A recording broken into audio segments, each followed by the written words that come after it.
So kitchener stitch is a form of a stitch you use to sew two pieces of knitting together with an almost invisible stitch that imitates a knit stitch. And it is ideal for toe stitches, but it can also be used for other type of knitting. So the first thing that you need to do before you start is check that you have the same number of stitches on each needle. I have just checked before I started this video, so I know that I have 10 stitches on each needle, and you will be sewing together one stitch with from the front needle with one at the back. But it's a little bit more complicated than that, but we will come to that in a minute. So this is the thread that you've used to knit the toe with, and you've given yourself quite a generous long tail, long enough to sew it together. I would say you need it for probably about 20 centimeters twice, so about 50 centimeters long. Okay, you will need a tapestry needle, which you will thread. And the first thing we're going to do is do a setup round. And to do a setup round, you simply insert the needle into the first stitch on the front needle as if to purl, pull the thread through, and you repeat this on the second needle. So insert as if to purl and just leave, pull the yarn through and leave. And this is your setup round done now. Now we're going to do the first stitch.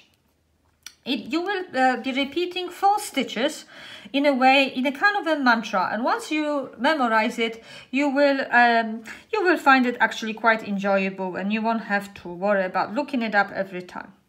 So the mantra is: insert the needle as if to knit and slip, insert the needle as if to purl and leave.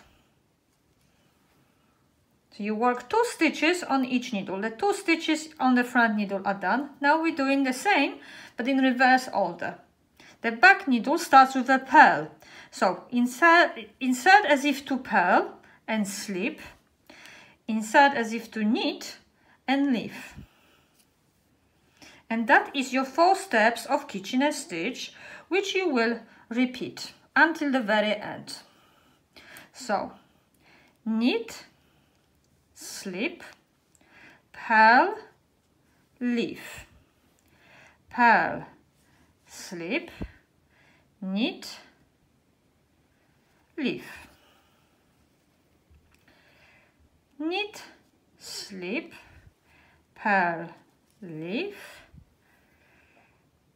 purl, slip, knit, leave. And those 4 steps you will repeat all the way to the end.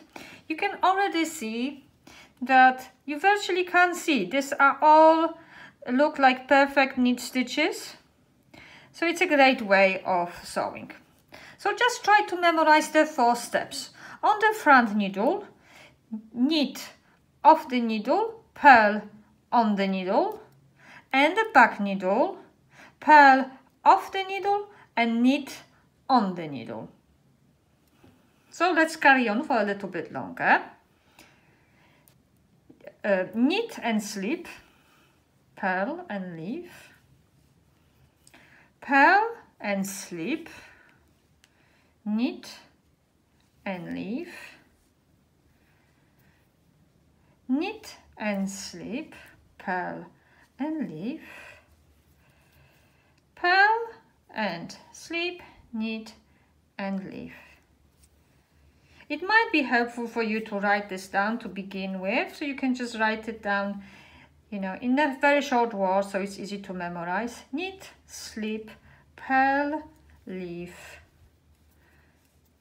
purl, slip, knit, leave. And I'm sure that if you just repeat this all the way to the end, by next time you have to do a kitchener stitch, you will remember. And this is what it looks like. It's perfectly neat and it works really well. Okay, thank you.